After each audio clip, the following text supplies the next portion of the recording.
of my favorite things about this has been like the re-examination of Interstellar. That this was always like the people who didn't like Nolan or had anything against Nolan, this was always a movie they pointed out. This is where they, had their axe to grind. It was always, I know a lot of people who didn't like Interstellar, both online and in person, who did not like the movie when it came out or had issues with it. And to see all these people who normally would have just talked, made fun of this movie or talked about how it was like very much a lesser Nolan movie, re-examine it, be able to have that cultural re-examination where all these movie people went to the theater.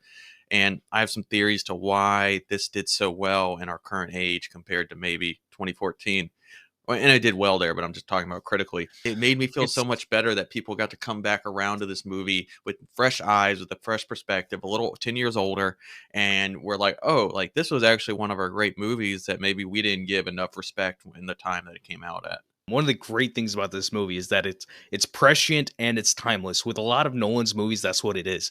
That he's very timely, but when you go back to his movies, like, wait, he was talking about this 10 years ago. He's tackling a lot of themes where you're like, oh dang, like y'all were talking about this already. Like these are things that always come back to human elements.